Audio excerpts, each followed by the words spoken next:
क्या आपको पता है गाइज कि एआई के लिए दुनिया में सिर्फ एक ही चीज़ एग्जिस्ट करती है और वो क्या चीज़ है? वो है नंबर्स। गाइज चाहे आप कोई इमेज देखते हो, वो एआई देखता है एक नंबर के फॉर्म में। चाहे वो टेक्स्ट हो या फिर ऑडियो हो, कुछ भी हो, एआई के लिए सब क्या चीज़ है यहाँ पे? सिर्फ और सिर्फ नंबर्स है। वो किसी भी इमेज को डायरेक्टली नहीं देख पाता है, वो किसी भी टेक्स्ट को डायरेक्टली नहीं पढ़ पाता है, वो किसी भी ऑडियो को यहाँ पर डायरेक्टली नहीं सुन पाता है। वो सारी चीज़ों को नंबर्स से मेजर करता है। इसके बाद AI models need data to learn. जैसे कि पता है हमको कि नंबर्स हैं तो उसके लिए डाटा की ज़रूरत पड़ती है, और जितना आपके पास में बेटर डाटा होगा, आपका जो एआई मॉडल होगा वो उतना ही ज़्यादा प्रोफेशनल और प्रीमियम होगा। अगर आपके पास में जो डाटा है जो ट्रेनिंग के लिए यूज़ हुआ है वही यहाँ पे पुअर होगा, पुअर क्वालिटी का होगा, तो आपका जो मॉडल होगा वो भी आपको अच्छे रिजल्ट्स नहीं दे पाएगा guys. AI can't understand raw data. जैसे हमारी आंखें देखती है एक पिक्चर को, एक ब्यूटीफुल सी पिक्चर को, कि ये एक पिक्चर है और हमारा माइंड उसे समझ लेता है, वैसे ही एआई इसे कैसे समझता है? वो उसे समझता है नंबर्स के फॉर्म में।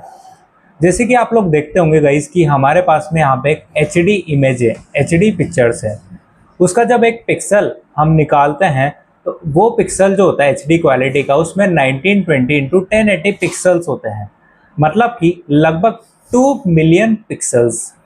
और वही पिक्सल्स की यहाँ पे हर एक पिक्सल्स की तीन तीन वैल्यूज होती हैं, जो होती है रेड, ग्रीन एंड ब्लू। और गाइस इन तीनों वैल्यूज में से पर वैल्यू की जो रेंज होती है वो होती है 0 से लेकर के 255 तक। मतलब कि जहाँ 0 होगा वहाँ पे कुछ भी नहीं होगा, और जहाँ 255 होगा वहाँ वो अपने मैक्सिमम वैल्यू पर होगा। जैसे कि एग्जाम्पल के थ्रू देखते हैं हम, यहाँ पे मेरे पास में वाइट पिक्सल है।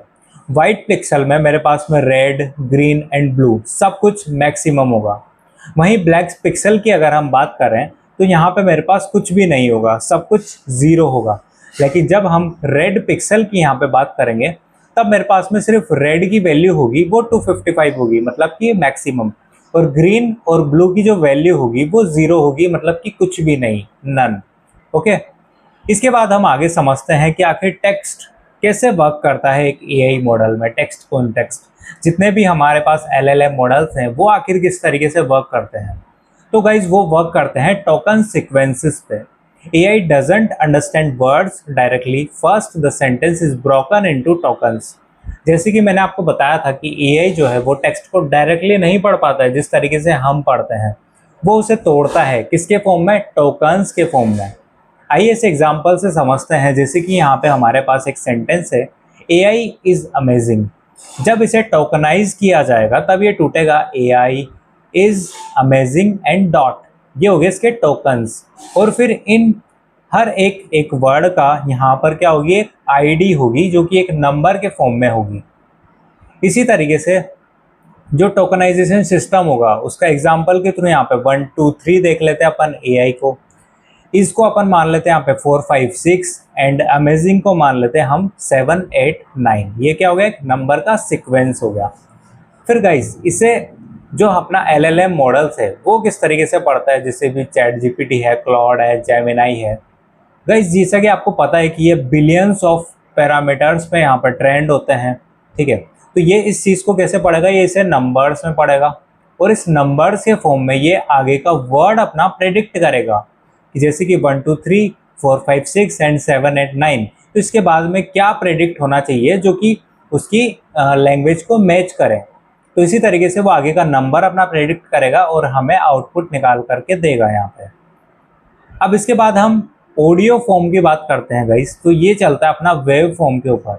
जैसा कि आप लोगों को पता है गाइस कि जो ह्यूमन की वॉइस होती है वो वेव फॉर्म के रूप में यहाँ पे निकलती है, जिससे क्या करता है? अपना माइक्रोफोन पकड़ता है जो उसे तोड़ता है, किसमें? नंबर्स में। थाउजेंड्स ऑफ नंबर्स पर सेकंड के वैल्यू में वो उसे तोड़ता है, उस ऑडियो वेव फॉर्म को। इसके बाद हम देखते हैं कि आखिर ऑडियो वेव फॉर्म्स किस तरीके से वर्क करती हैं।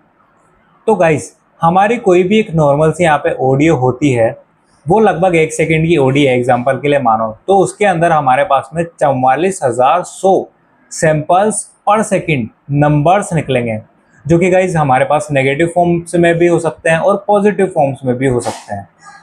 जैसे कि ओपन एआई का एक मॉडल है यहाँ पे विस्पर नाम से, जो क्या करता है, टेक्स्ट बेस्ड है, स्पीच टू टेक्स्ट है, मतलब आप बोलते हो और वो लिखता है। तो वो क्या करता है, वेवफॉर्म नंबर्स को तोड़ता है सबसे पहले, उसके बाद में आउटपुट में भी वो नंबर्स के साथ में कोलैब करके एक वर्ड्स को प्रिडिक्ट करता है। ओके, इसके अलावा आप लोगों ने सुना होगा 11 लैब्स का जो वॉइस क्लोन मॉडल है। आप लोगों के दिमाग में भी आया होगा कि आखिर ये वॉइस को क्लोन कैसे कर सकता है। जैसे मोदी जी की आवाज़ क्लोन हुई वहाँ पे, एलोन मस्क की आवाज़ क्लोन होती है, योगी जी की आवाज़ क्लोन होती है, ठीक है। तो यो हनी सिंह की आवाज़ यहाँ पे क्लोन होती है, म्यूज़िक जो बनाया जाता है एआई के थ्रू, वो सारी चीज़ें कैसे होती है गाइस, आखिर इतनी एक्यूरेसी कैसे आ पाती है किसी भी इंसान की वॉइस क्लोनिंग में। तो उसमें क्या होता है गाइस, जैसे कि अभी हमने समझा कि जो ऑडियो होता है वो भी किस में टूटता है, नंबर्स में टूटता है। तो गाइस जो जितने भी वॉइस क्लोनिंग मॉडल्स होते हैं वो क्या करते हैं, उन नंबर्स को ही पढ़ते हैं और उन नंबर्स को ही क्या करते हैं, वो डुप्लीकेट करने की कोशिश करते हैं वहाँ पे, और इसी तरीके से अपनी जो वॉइस की क्लोनिंग होती है और आउटपुट में हमें क्लोन्ड वॉइस यहाँ पे सुनाई में देती है। ओके, इसके अंदर अपना 11 लैब्स आ जाता है, सुनो एआई आ जाता है, डब डब आ जाता है इसके अंदर, और जितने भी वॉइस क्लोनिंग मॉडल्स हैं वो सारे आ जाते हैं guys. Everything is numbers, different things, same language for AI. Guys हमारे लिए अलग अलग चीज़ें हो सकती है, जैसे कि इमेजेस, टेक्स्ट, ऑडियो, वीडियो, ये सारी चीज़ें हम महसूस कर सकते हैं, लेकिन एआई के लिए इज जस्ट अ नंबर। जैसे कि इमेज के लिए हमारे पास में पिक्सल नंबर्स आ जाते हैं, टेक्स्ट के लिए हमारे पास में यहाँ पे टोकन नंबर्स आ जाते हैं, ऑडियो के लिए वेव फॉर्म नंबर्स यहाँ पे वर्क करते हैं, और वीडियो के लिए सीक्वेंस ऑफ इमेजेस, मतलब कि इमेजेस की एक लंबी कतार। इसका मतलब बहुत ज़्यादा डाटा इमेजेस का, इमेजेस के भी बहुत सारा नंबर, बहुत ज़्यादा नंबर्स, तो ये सारी चीज़ें मिलकर के एक वीडियो को यहाँ पे क्रिएट कर पाती है। Okay, how AI actually works, वो क्या करता है गाइस, वो नंबर्स को यहाँ पे प्रोसेस करता है, प्रोसेस करने के बाद में वो आउटपुट में भी हमें नंबर्स ही देता है, और उसके बाद में हमें जो भी चीज़ें दिखाई देती है वो सिर्फ उसका ऊपरी बाहरी इंटरफेस होता है गाइस, जिसे हम कुछ भी बोल सकते हैं यहाँ पे। ओके, तो उम्मीद है गाइस आप लोगों को समझ में आया होगा कि आखिर एआई जो है वो किस तरीके से प्रोसेस करता है एक इमेज को, एक टेक्स्ट को, एक ऑडियो को, एक वीडियो को, और कैसे वो वॉइस को क्लोन कर पाता है। तो मिलते हैं गाइस इसकी नेक्स्ट वीडियो में, तब तक के लिए आप लोग चैनल को सब्सक्राइब जरूर कीजिएगा।